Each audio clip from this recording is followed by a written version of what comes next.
Hi, I'm Elijah, and today I'm going to give a video on pointers in C. So the first question is, why do we care about addresses and pointers in C? And the first reason is because it can help us with memory control.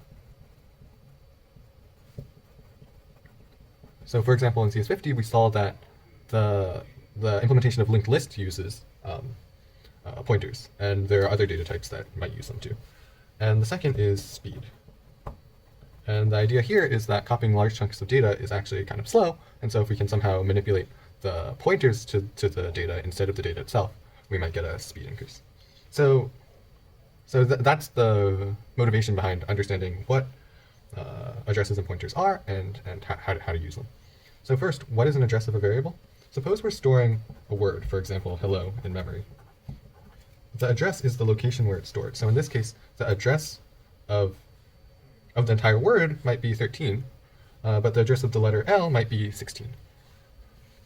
What is a pointer then?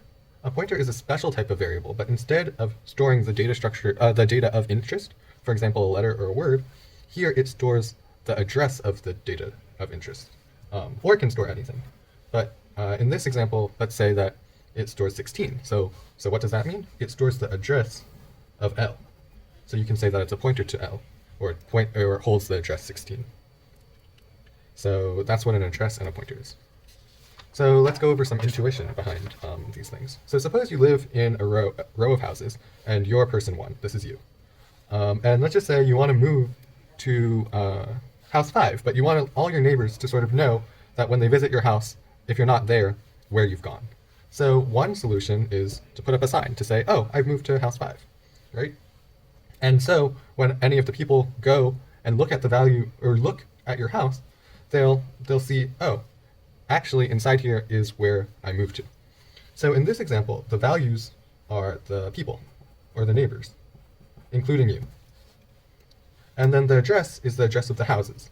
1, 2, 3, 4, 5. And you can think of your vacant empty house as a pointer, because inside of it is not stored a value. Instead, it's stored an address of where you are. So the pointer is like your vacant house.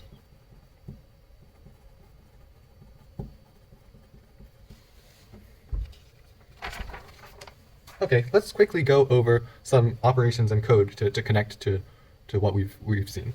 So first is the ampersand operator. So what that means is, given a variable, a regular variable, not a pointer, you can get its address using the ampersand v syntax. Note that even pointers have addresses. So if you ampersand a pointer, for example, this might be a pointer, you can get the address of a pointer, which in this case would be 50. But that's usually, you use that a little bit less, and it gets confusing sometimes. Next is pointer declaration. This is how you make a pointer or declare that something is a pointer. And in this case, you have to use the star operator, or the star symbol. So int star is like saying, this is not just an integer, but instead it's a pointer to an integer, and then the name p. So let's just say you've declared a pointer and you want to initialize it to some value. You can do that just as you would do any other variable. You can say p is equal to, and then you have to give it an address. So as we saw, this is the address of v. So you're saying p holds not the value, but the address of v. So in this case, p might be some very large negative number, or in our example on the first page, p could equal 16, which is the address of the value L. And then pointer dereferencing is the last thing that we'll talk about. And it's when we try and get the value out of the address that the pointer has in it. So let's just say the pointer has 16 in it. When we dereference it, we should get that the value is L. So maybe this should have been a char, because L is a character. So that's the idea here. Dereferencing means you get the value of the address that's stored inside the pointer. I think the important thing here is to note that you use the star twice in terms of pointer operations. One is in declaration here, and one is in dereferencing here. These are two completely different operations, and so you want to keep them clear in your mind. If you see it right before a data type, you should know we're declaring a new pointer, and this star lets us know that it's a pointer and not, in this case, an integer.